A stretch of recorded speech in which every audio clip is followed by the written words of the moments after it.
100 bike जलाने, 2 police कर्मचारियों की गाड़ियों को जलाने, 10 पुलिस कर्मचारियों को घायल कर देने वाली आखिर ऐसी क्या घटना हुई? क्यों उपचुनाव के दौरान मतदान जब चल रहा था तो हुआ भारी बवाल? अभी भी हालात नहीं है पूरी तरह से नियंत्रण में। क्या है इसके पीछे की पूरी सच्चाई बताएंगे आपको। नमस्कार, मैं हूं आशीष त्रिपाठी आपके साथ और न्यूज 18 के सोशल मीडिया प्लेटफॉर्म की इस स्पेशल रिपोर्ट में आप सभी का बहुत स्वागत है।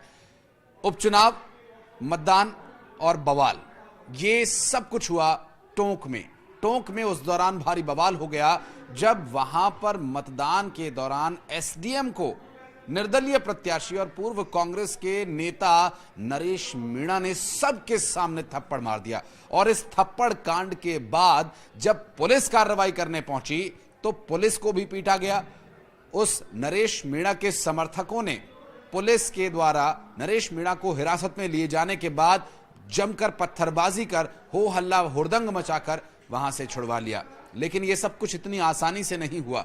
यह बवाल हुआ, पत्थरबाजी से इसकी शुरुआत हुई। थप्पड़ के बाद पत्थर चले और पुलिस ने चलाई लाठियां, आंसू गैस के गोले तक छोड़े। लेकिन नरेश मीणा के समर्थकों ने यहां जरा भी शांति का दान नहीं दिया और पूरी तरह से उपद्रव मचाए रखा। और इस उपद्रव के दौरान जब लाठियां चल रही थी, पुलिस लोगों को तितर बितर करने की कोशिश कर रही थी, उस दौरान उस कार्यकर्ताओं की भीड़ में, समर्थकों की भीड़ में कुछ असामाजिक तत्वों ने वहां पर खड़ी करीब 100 से ज्यादा बाइक्स को आग के हवाले कर दिया। और इतना ही नहीं, पुलिस के लिए जो काम कर रही जीप थी, इस्तेमाल में लाई जाने वाली उस जीप को भी आग के हवाले कर दिया।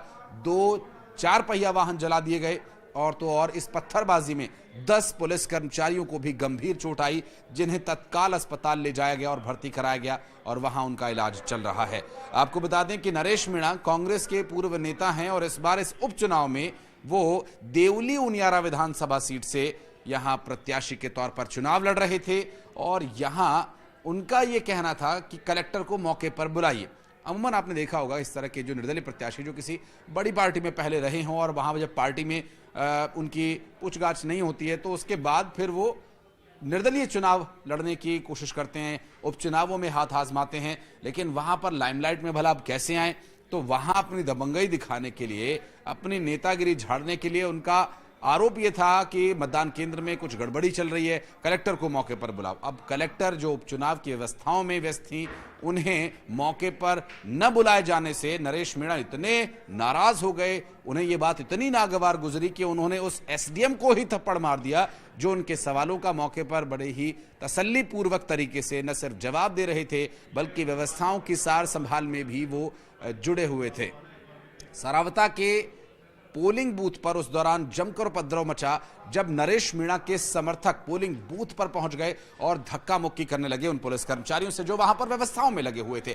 अब पुलिस के हाथ में उस वक्त नियंत्रण को बनाए रखना ये बड़ी जिम्मेदारी थी और एक चुनौती भी थी। ऐसे में जब पुलिस कर्मचारियों ने काबू से बाहर होते उन समर्थकों को खदेड़ने के लिए लाठीचार्ज किया तो वो समर्थक, वो प्रदर्शनकारी बजाय वहां से जाने के पुलिस से ही भिड़ गए और पुलिस पर पथराव कर डाला। इस पथराव में 10 पुलिस कर्मचारियों को काफी गंभीर चोट आई है और इस सब का जो जिम्मेदार है नरेश मीणा अभी फरार है।